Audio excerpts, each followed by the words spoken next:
কাটি শেষ হয়ে গেছে গা। আমি এখন রান্না করতে যাব, সব কিছু আপনাদের সাথে শেয়ার করলাম। এটা লাল শাক, ফুলকপি, আলু, সিম, টমেটো, কাঁচামরিচ, ধনেপাতা, রসুন, রুই মাছ, আজকের রেসিপি। লাল শাক আজকে বাগার দিয়ে বসাবো। কাঁচামরিচ, রসুন, পেঁয়াজ দিয়ে দিলাম।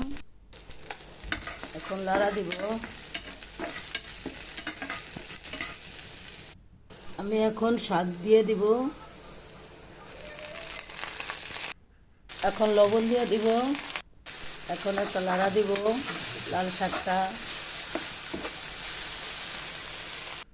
লাল শাক ভাজি হয়ে গেছে, আমি নামাই ফেল। এখন মাছ ভাজবো, মাছ দিয়ে দিলাম।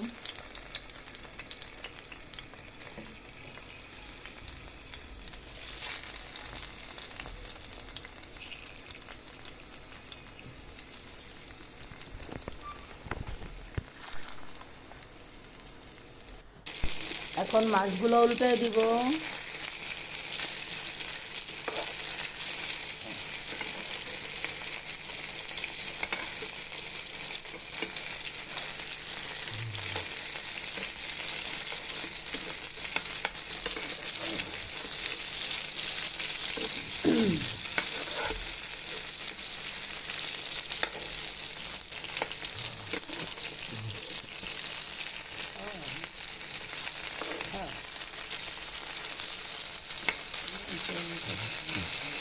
ভাজা হয়ে গেছে, মাছও নামাই ফেল। এখন সবজিগুলো ভাজিয়ে নিব। একটা লাড়া দিয়ে দিব।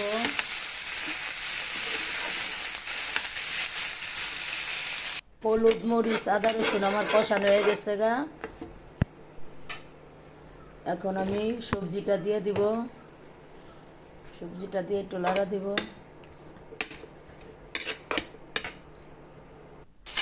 এখন সবজিটা কষানো হয়ে গেছে গা, আমি এখন পানি দিয়ে দিব।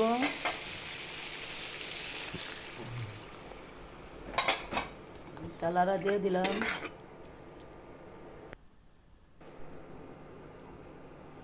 এখন আমি মাছ দিয়ে দিব। এখন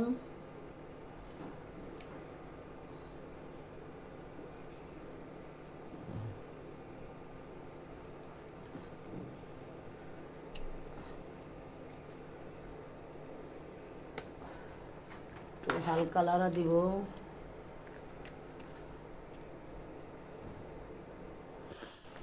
আমি এখন ধনেপাতা দিয়ে দিলাম। তরকারির কালারটা খুব সুন্দর। হলুদ মরিচ যদি ভালো হয় তো তরকারির কালারটাও সুন্দর হয়। আর আমি সবসময় হলুদ মরিচ ভাঙ্গায় খাই নিজে হাতে। আমি এখানে ভাত বসাই দিয়েছি। আমার রান্না যদি ভালো লাগে লাইক, কমেন্ট, শেয়ার করে দিন। আল্লাহ হাফেজ, শুভ দুপুর।